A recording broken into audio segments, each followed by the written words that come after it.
So hello, everyone. Tonight, we're going to talk about the Eddington experiment, which is one of the classical tests of general relativity. And in part, I want to give you a little bit more detail on this experiment, which we briefly discussed in class earlier this week.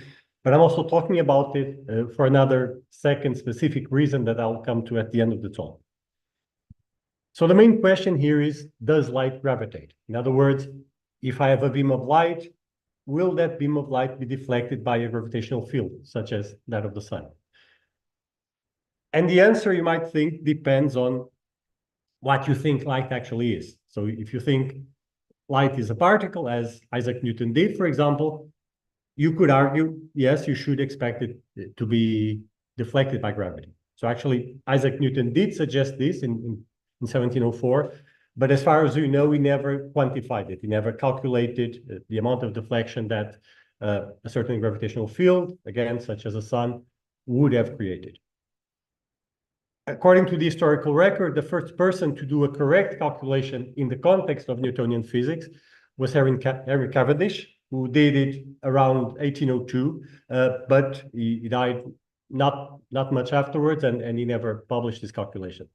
So the first published calculation that survives is due to a German mathematician and physicist and astronomer called Johann von Soldner, who did publish one in 1804. And that is a correct calculation as long as you assume Newtonian physics as it is. So both Soldner's calculation and Cavendish's calculation treat light as simple particles, point particles, moving in the appropriate Newtonian gravitational field. Now, this is 1804, so at the beginning of 19th century. Throughout the rest of that century, the idea was sort of forgotten, essentially because throughout of 19th century, light was thought of as a wave and not as a particle. And if you think light is a wave, then it's much less obvious that it should be deflected by a gravitational field. It should be deflected. So the idea was only revived in the beginning of the 20th century. So Einstein, using the Einstein equivalence principle alone, which he arrived at in 1907, did a few years later a calculation, essentially using again the equivalence principle alone, and he got the result, which is exactly the same as what you'd get in Newtonian gravity, which is for the case of the sun, so for a light ray grazing the surface of the sun, 0.87 arc seconds. So in the picture, you see the cartoon view. If a light ray passes very near the surface of the sun, then it's going to be deflected by its gravitational field. So its apparent position on the sky will differ from the position you would have seen if the sun is not there. Now, a few years later, in 1915, having already developed the general theory of relativity, Einstein redid this calculation and find a value which is double the Newtonian one, so 1.75 arc seconds. So indeed, in general relativity, the value you expect is twice the value you expect in Newtonian physics. And the simple intuitive way to understand this factor of 2 is that in Newtonian physics, you get a deflection due to something you can anachronistically call time curvature, but in general relativity, we have space curvature as well. So we have an additional effect that curves light. And in the context of general relativity, that additional effect is a factor of 2. Okay, so the idea is there. You expect this deflection to be there. Can you actually measure it? And the start of the attempt to measure this effect is fortuitous, essentially due to a coincidence. So Einstein spent some time in the German university in Prague, where he was friends with a physicist called Leo Pollack. In August 1911, Pollack, who was working in Prague, was traveling through Europe, and he visited the Berlin Observatory. And there was a junior astronomer, so a sort of an assistant in the Berlin Observatory called Erwin Freundlich, and he was asked by the observatory director to show Pollack around the observatory, show them the domes and the telescopes and the instruments and so forth. And during this guided tour, so to speak, Pollack mentioned this idea to Freundlich. and Freundlich, who was a junior astronomer and was doing relatively light and maybe not very scientifically stimulating tasks, found this idea really interesting. And that very same night, Freundlich wrote to Einstein, offering his help to search for the effect. So the idea, again, you see here a cartoon, you expect deflections of the positions of stars. So if you compare the apparent position of a star when the sun is there and isn't there, so the deflection will be larger the closest you are to the sun. So as you go further away, the deflection decreases. And in principle, if you're careful, you can separate this effect from others. So in this time, there was no CCDs and other electronic equipment. You work with photographic plates. You will face issues like the fact that the scale of the plates might change. Maybe you take them in different conditions of temperature and so on. But the kinds of stretchings that you'd expect or that you might find from what we'd call systematic effects, so errors due to the plates, can in principle be distinguishable from the effect that you expect to see from this deflection. So in principle, if you're careful, you can disentangle this from other sources of deflection. So people started doing this. Already in 1911, Freundlich tried to get photographic plates from other observatories, which had been obtained in previous total solar eclipses. People photographed solar eclipses a lot, at least in some observatories around the world. So we contacted various people, tried to get photographic plates already existing in archives of various observatories. Among them, he contacted Lick Observatory in the US, who had an active program of observation of solar eclipses. Unfortunately, all the plates that were then available proved to be unsuitable for the measurement. They were not precise enough, sensitive enough for this measurement to be carried out. Now, as part of this search and networking with various observatories around the world, Freundlich got in touch with an American astronomer called Charles Perrin, who was director of Cordoba Observatory in Argentina, and the two started a collaboration aiming to do this measurement and to try and detect the effect. The following year, Cordoba Observatory organized an expedition to Minas Gerais in Brazil to observe a total solar eclipse there. Unfortunately, they couldn't observe anything due to bad weather. 2 years later, there was another favorable total solar eclipse, which happened in Ukraine. Several expeditions were organized and planned there. So Freundlich organized one with the support and some funding by Einstein. The Cordoba Observatory organized one. Lick Observatory organized one. So they sent Campbell and Curtis, who were important astronomers at the we already mentioned Curtis in the context of the Shapley-Curtis debate. But this was disrupted because, so this was in the summer of 1912, World War I started, and especially for Freundlich, who was a German, he suddenly found himself in the Russian Empire, so he was an enemy essentially, and he had this fancy equipment, these fancy instruments, which people thought he might be using to spy on the Soviet army or whatever. So they were captured, the instruments were captured, and so on. Also, some of the expeditions who didn't have their instruments apprehended were unlucky and got bad weather. So again, no observation was done. 2 years later, again, the Cordoba team organized an expedition to Venezuela. They managed to get some photographic plates, but they were not usable because they only had an inferior set of instruments. Some of their instruments were still in the Russian Empire, so that they had been stored for safeguarding in the Pulkovo Observatory near St. Petersburg. So they hadn't gotten their instruments back, so they only used inferior instruments that they did have at home. Again, same kind of thing happened in 1918. There was an eclipse that was visible in part of the U.S. territory. The Lick Observatory organized an expedition, a campaign. Again, they were unlucky. First, the weather was not ideal, and second, some of their equipment was still in Pulkovo Observatory. Now, finally, things changed in 1919. So there was a total solar eclipse on May 29, 1919. And a group of British astronomers realized that this was an ideal eclipse to do such a test and started planning things. So essentially, the planning and organization was done by these two people. So there's Frank Dyson, who was the Astronomer Royal and president of the Royal Astronomical Society, and Arthur Eddington was at the time secretary of the Royal Astronomical Society and also director of Cambridge Observatory. So Eddington knew about relativity. By this time, he had mastered relativity, he had understood it, he had written lots of things about it. He realized the importance of doing this test. Dyson, on the other hand, realized that the total solar eclipse would occur where the sun would be in the middle of the Hyades cluster. So this is a cluster in the Taurus constellation. And this is ideal because there's lots of bright stars in a small region around the sun, right? So you can photograph that region during the total solar eclipse, and you get lots of bright stars that you will be able to catch in your photographic plates.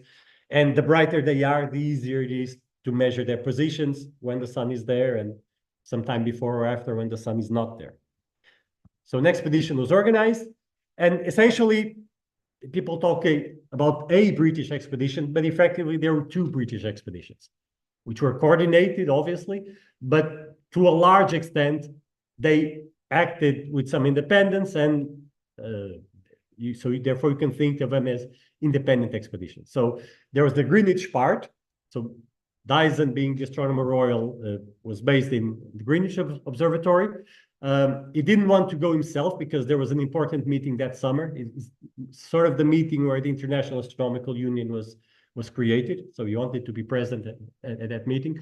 So he sent two of his assistants at Greenwich Observatory, so Charles Davidson and Andrew Cromlin. So they went to Sobral in Brazil. On the Cambridge side, Eddington decided to go. Unfortunately, all of his assistants in Cambridge Observatory had been killed fighting in the First World War. So he didn't have local assistants that were skilled enough for the mission.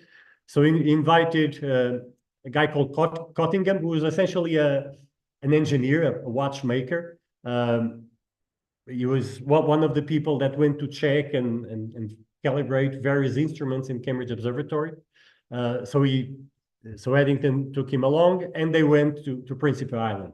And they borrowed telescopes from Oxford and from a small observatory in Stonyhurst College.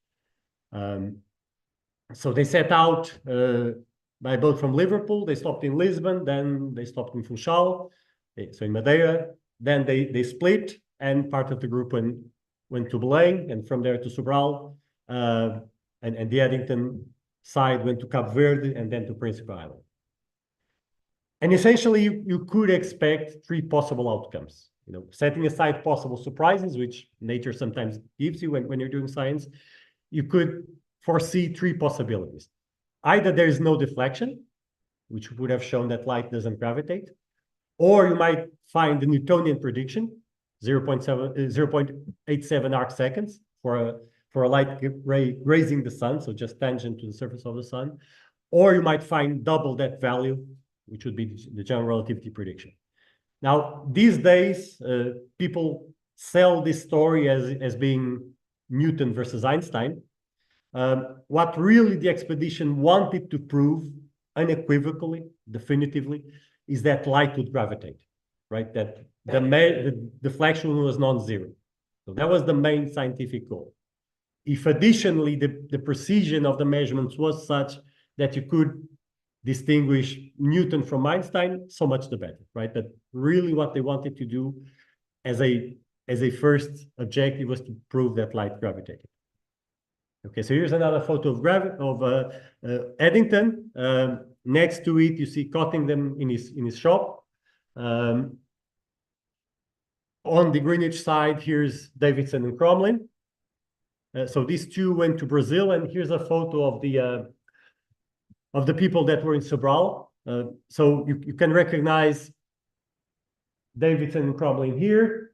But there was two other expeditions organized and were in Sobral to observe the eclipse and photograph it for slightly different reasons. So there was a team of Brazilian astronomers led by someone called Henrique Moriz, who was the director of the Brazilian National Observatory.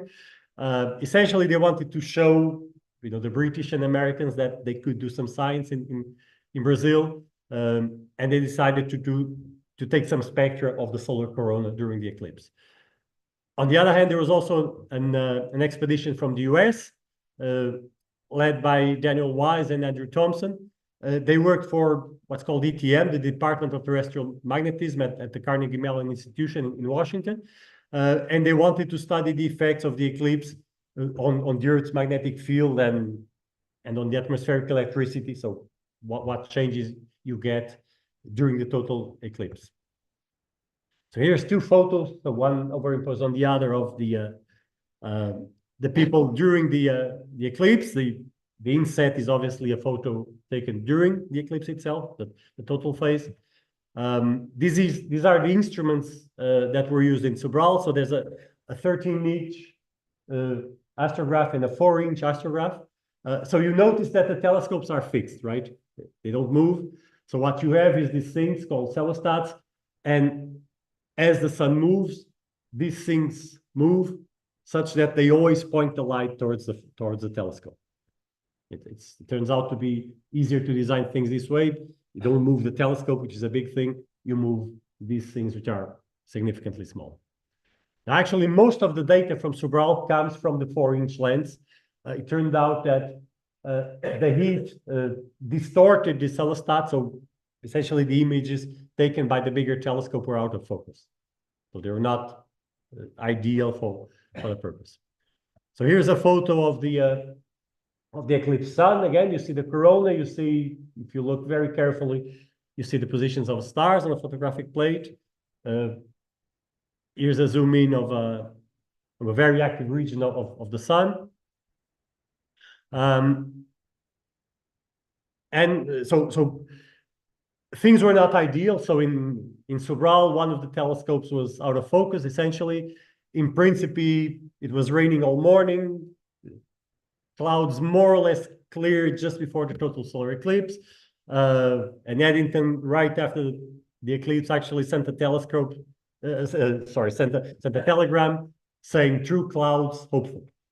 So that was his first impression of the result. Now the Greenwich team stayed in Sobral for a few more months, because remember, you need to get comparison photographic plates. So you need photographs of the same region of the sky when the sky is not there. And therefore, you're going to want to photograph that region when it's night. So you need to wait typically a few months for the sun to move away and for those stars to be observed at night. So the Sobral team stayed there. Eddington wanted to return to England quickly, so he did so. And he photographed the same region of the sky in Oxford later on, so not exactly in the same place. In any case, he was sort of already anticipating that the data from Principle would not be that good, so he wasn't, to some extent, very bothered about obtaining good quality comparison plates, because he knew you'd probably have other limiting factors. Now, the data was analyzed, and the result is this one. So the Sobral 4-inch data, so the smaller telescope, gave 1.98 plus or minus 0.16 arc seconds. So this is a 1 sigma uncertainty. And the Principe data gave 1.61 plus or minus 0.4. So you see the error bar here is much bigger because this was observed through clouds, essentially. And not through Einstein. We'll come to that later. Actually, people later on, in 1979, reanalyzed plates that had been neglected in 1919 because people thought they would not be sufficiently high quality. Obviously, by this time, there's more modern data analysis methods. You can make a digital version of the plates and so on. So you have other capabilities. And the result, again, is 1.87 plus or minus 0.13. So it's fully consistent with these two. And so the two teams essentially analyzed the data independently. Then they got together and combined the results. And there was a joint meeting of the Royal Society and the Royal Astronomical Society on November 9th, 1919, where the results were communicated and then published. So here you see the beginning of the paper, so the written version of that communication. And so the news became public, and that's essentially what made what made Einstein an instant celebrity. So here's a page of a US journal from a couple of days later, and you can see the headlines. Now, actually, for a long time, people have debated whether these results really prove Einstein, or if somehow people fudged the data, in particular Eddington, to get results to agree with Einstein. Now, it was understood that Eddington was a supporter of relativity. So you might argue that by choosing some plates and not others, you're sort of biasing the results. Actually, if you look in detail in this story and look at the historical record, there's absolutely no evidence of that. And in a sense, it just shows that people have a little bit of a limited understanding of the scientific method and how you do analysis and so on. So first, Eddington was not in Sobral, so he didn't take any part in observing in Brazil. But he was also not involved in analyzing the data from Sobral, which was analyzed in Greenwich by Dyson and his assistants. And although a lot of the Principe records have been lost, the ones from Sobral remain, and people can reanalyze that today and realize that the choices they made in analyzing the data are perfectly cromulent, and people were not specifically biased in any way. Nevertheless, people tried to replicate the result. And in 1922, there was a favorable eclipse in the southern hemisphere. So these are some photos from an expedition of the Leak Observatory Group to Western Australia. It was a huge expedition for the time. It's well documented photographically, so people had to travel there by boat. Then they had a train of mules to take the equipment inland, and then you build some infrastructure to put in your instruments and so on. You have people photographing and filming everything. This was their dark room where they developed their photos locally, some of them. This is what they call Café Einstein, so that's where they had meals. And unusually for the time, there was a lot of women participating in the expedition, which was to a wild region of Australia, so that's a non-trivial thing. So one of the women here so this one, I think, is the wife of William Wallace Campbell, so was the chief, director of the expedition, but other women came along. So this was a very big expedition, organized and planned well in advance and so on. Here's a photographic plate from that campaign. The circles identify, so this is, you don't quite see the stars, but the circles identify where they are. So there's some closer to the sun, some further away, and so on. And again, this expedition confirmed the results of 1919. So actually, Frank Dyson tried to organize another expedition this time as well, but this time he chose to go to Christmas Island, and he was clouded out. So that day was cloudy there, whereas the Australian people were lucky. So this is an image illustrating the measurement. So it's a reconstructed image. So you have the sun in the center, you have the corona, and these circles with tails coming out show the shift in the position of some stars as they have been measured. And for each individual stars, the uncertainties are large. They can be 0.2 to 0.3 arc seconds, so it's significant. But if you take a weighted average of all the stars that you can see in the photographic plates, you get 1.75 plus or minus 0.09 arc seconds, which again is fully consistent with GR. And from this point, so from this confirming expedition, so to speak, the issue was considered settled by astrophysicists and cosmologists. Nevertheless, some people kept trying. There was at least 4 failed attempts that are documented from the 1930s to the 1950s.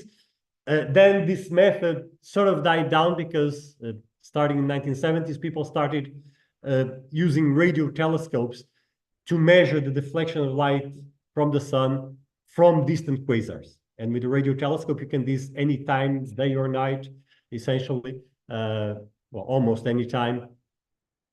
And so therefore, you don't need to wait for total solar eclipses, which are a lot more rare. Additionally, other methods to do this kind of test have been developed, and this is summarized here. So this plot shows various measurements as a function of time of So not exactly this deflection of 1.75 arc seconds, but some other parameter, gamma here, which is actually called the Eddington parameter. And if general relativity is correct, then this gamma should be 1. In other theories, gamma will be something else. And you see you get values. So here you get huge error bars, but then as time goes on, you get tighter and tighter constraints, and they're all consistent with gamma being 1. Nevertheless, there was a recent test in 2017. A group of people in the US. So during the 2017 total solar eclipse that went through parts of the US, used some high-quality amateur astronomical equipment to repeat the test. And again, they found 1.75 plus or minus 0.5 arc seconds, which again is fully consistent with GR. Now, okay, so here's a series of stacked images from this 2017 eclipse. So here's the sun. You see, what you see here is the moon, right? You can see the moon because you have light from the sun that's reflected off the earth and goes to illuminate the moon. So you actually see the moon through reflected light. Then you see the solar corona. You see several layers of the corona because you're stacking several different photos with different exposure times. And with different exposure times, you see more or less of the corona. And then when you stack them together, you see these layers. And again, all these circles identify stars. So here, because the image quality is better, you can actually see the points where each star is. So you can actually photograph a lot of them. Now, why am I talking about this? So in the next few years, there'll be some nice eclipses near us. So there's a total solar eclipse in 2017 that goes through the south of Spain. So this is the zone of totality. That's where you can see a total eclipse. Away from it, you'll see a partial one, which is not nearly as good. There's an annular eclipse in 2028, so that's annular, so there's no big deal. But there's also a total one in 2026. That goes through Spain and just a tiny little bit of Portugal here. It's basically 2 villages in Bragança. Now, the interesting thing is the date.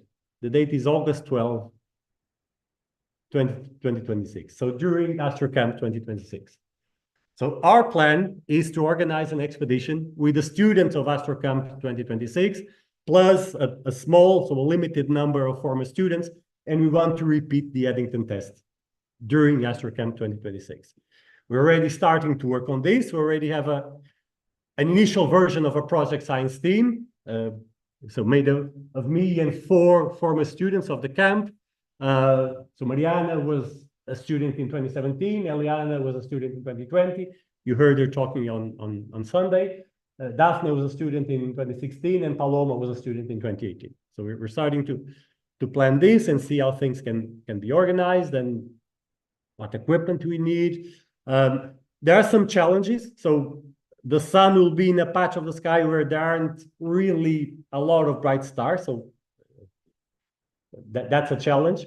Also, the sun will be relatively close to the horizon, so we'll see the total eclipse, but the sun will be low on the horizon, so there's more of the atmosphere to go through and so on. So that is also a little bit of a challenge. But on the other hand, there's possible ways to overcome it. So we will not see it in Pensacola. So here the sun will be around 99% eclipse, so that's not good for this.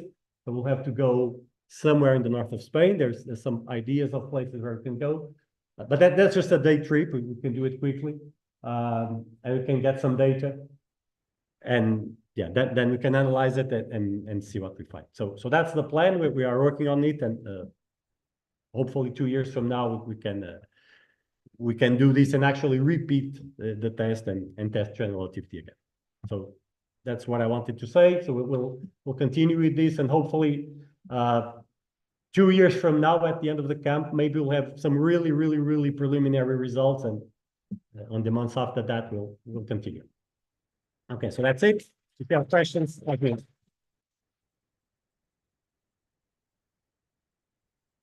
So we're not correctly, wait, oh, sorry.